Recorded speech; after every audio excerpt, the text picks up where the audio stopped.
Hello everyone, welcome to my channel, it's Kritika. So आज हम लोग अपनी क्लास 9th की ज्योग्राफी का 3rd चैप्टर स्टार्ट करने वाले हैं। ये जो चैप्टर है ये काफ़ी इंटरेस्टिंग है। ये जो चैप्टर है बेसिकली ज्योग्राफी के पर्सपेक्टिव से काफ़ी इंपॉर्टेंट भी है और जीके के पर्पज़ से भी काफ़ी इंपॉर्टेंट है।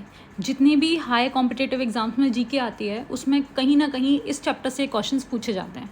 ठीक है, ये जो चैप्टर बेसिकली रिवर्स के ड्रेनेज सिस्टम के ऊपर बेस्ड है। तो स्टार्ट करते हैं अपना chapter. The term drainage describes the river system of an area.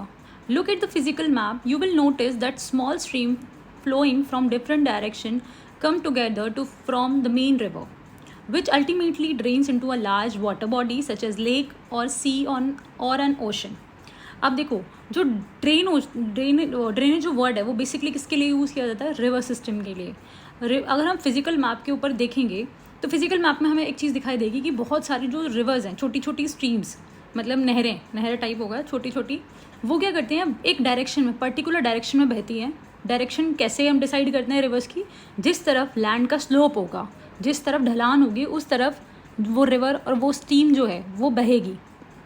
ये तो नॉर्मल सा एक नेचर का लॉ है। ग्रेविटेशनल फोर्स अपनी तरफ सारी चीज़ों को खींचती है।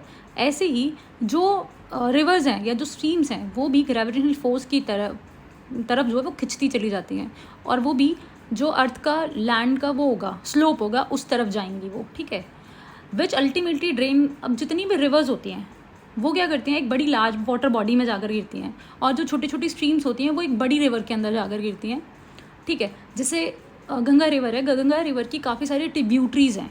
उसके बाद जो गंगा रिवर है और ज़्यादा बड़ी हो जाती है, और उसके बाद सीधे जाके बे ऑफ बंगाल में गिर जाती है। The area drain by a single river system it's called drainage basin. अब जो रिवर होगी, कोई एक सिंगल रिवर, उस सिंगल रिवर का जो ड्रेनेज एरिया होगा, जो उसने बनाया होगा, उसे ड्रेनेज बेसिन कहा जाता है। A closer observation on map will indicate that any elevated area such as mountain or upland separated two drain basin such as upland is known as water divided. अब देखो, अगर नदी ऊपर से आ रही है, पहाड़ों की तरफ से आ रही है, वहाँ पर जो नदी होगी उस जगह पर बहेगी जहाँ उसे रास्ता दिखता चला जाएगा। दो पहाड़ियों के बीच में अगर उसे रास्ता दिख रहा है तो हो सकता है वो दो पार्ट्स में डिवाइड भी हो जाए। आपको इस पिक्चर में दिख रहा होगा स्ट्रीम ए और स्ट्रीम बी करके। जो वाटर डिवाइडेशन करने के लिए जो बीच वाला एरिया है वो उठा हुआ है, इसीलिए जो पानी है वो दो पार्ट्स में डिवाइड हो गया। ठीक है, इसे वाटर डिवाइडेशन कहते हैं। आगे पढ़ लेते हैं। The world's largest drainage basin is the Amazon river. जो सबसे बड़ी रिवर है वर्ल्ड की, कौन सी? अमेजन रिवर, उसका ही सबसे बड़ा ड्रेनेज बेसिन है। अब इसमें पूछा गया है which river has the largest basin in India, तो इसका बहुत कॉमन सा आंसर है गंगा रिवर। गंगा रिवर जो है वो बहुत बड़ा बेसिन क्रिएट करती है इंडिया के अंदर। Drainage system in India. The drainage system of India are mainly controlled by the broad relief features of the subcontinent. Accordingly, the Indian river are divided into two major groups. अब जो drainage system है ना India का, वो काफ़ी सारे अलग अलग रिलीफ फीचर्स पर भी डिपेंड करता है। माउंटेन से निकलती है रिवर, फिर वो प्लेन एरिया पर आती है। अलग अलग जो हमारे वो है ना रिलीफ फीचर्स, उन पर भी डिपेंड करता है ड्रेनेज सिस्टम। अब देखते हैं हमारी जो इंडियन रिवर्स हैं। हमारे पास दो टाइप की इंडियन रिवर है, मतलब इंडिया के अंदर दो टाइप की रिवर्स होती हैं। पहली है हिमालयन रिवर, फिर है पेनिनसुलर रिवर। और दो टाइप की भी कहा जाता है, एक तो पेरिनियल रिवर और एक तो सीजनल रिवर। आगे पढ़ेंगे हम इस बारे में। Apart from originating from two major physiographic region of India, the Himalaya and the peninsular river are different from each other in many ways. अब देखते हैं हिमालयन रिवर और जो पेनिनसुलर रिवर है वो एक दूसरे से कैसे अलग होती है। एक होगी जो नॉर्थ साइड में बहेंगी और एक होती है जो साउथ में दिखेंगी। Most of the Himalayan rivers are perennial. It means that they have water throughout the year. अभी मैंने बताया आपको जो हिमालयन रिवर होगी वो पेरेनियल होती है। पेरेनियल मतलब साल भर उसमें पानी रहेगा। उसके लिए पानी का एक पर्टिकुलर सोर्स होगा जिसे हम ग्लेशियर कहते हैं। वो जो रिवर्स होते हैं हिमालय से निकलने वाली, वो सारी स्नो को मेल्ट होने के बाद बनती है, यानी कि ग्लेशियर्स जो होते हैं उसके पिघलने के बाद बनती हैं वो। इसीलिए साल भर उसमें पानी रहता है, क्योंकि ग्लेशियर्स साल भर मेल्ट होते हैं। ठीक है, उनका एक साइकिल चलता रहता है। These river receives water from rain as well as from melted snow from the lofty mountains. इनके पास दो जगह से पानी आएगा। पहला होगा जो स्नो मेल्ट हो रही है उससे, और दूसरा रेन यानी कि बारिश के पानी से भी इनके पास पानी आएगा। इसीलिए जो नॉर्थ में रिवर्स बहती हैं, नॉर्थ साइड में, वो सारी पेरेनियल होंगी, उनके पास पूरे साल पानी रहता है। The two major Himalayan rivers the Indus and a Brahmaputra originate from the north of mountain ranges. They have cut through the mountains making gorge. अब यहाँ पर दो रिवर्स के नाम दिए गए हैं जो मेजर रिवर्स हैं इंडिया की, इंडस और ब्रह्मपुत्र.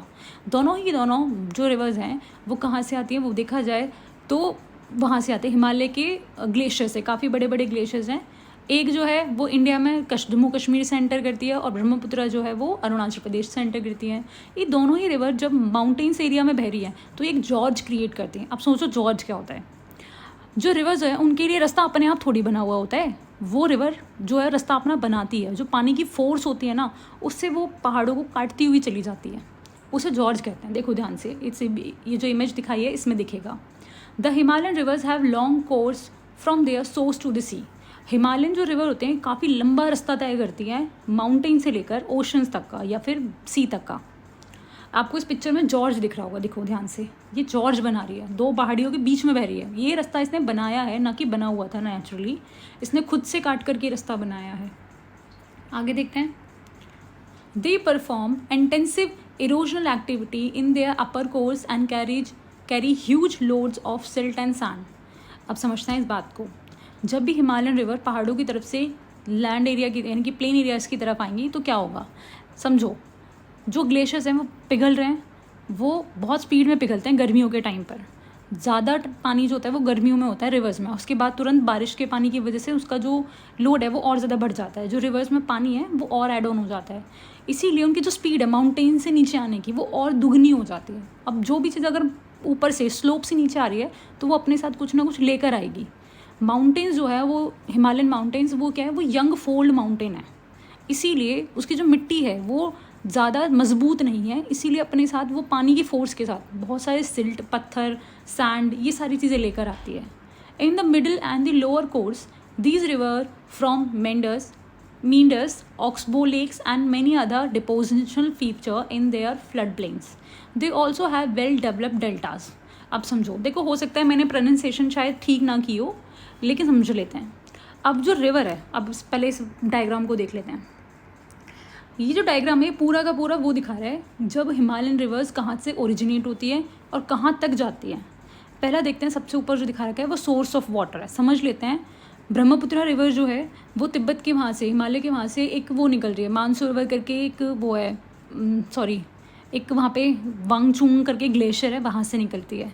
वहाँ से वो बहती हुई जाती है और हिमालयन माउंटेन्स को कट करती हुई नीचे की तरफ आएगी. सोर्स ऑफ वाटर रिवर जो है वो वहाँ का है.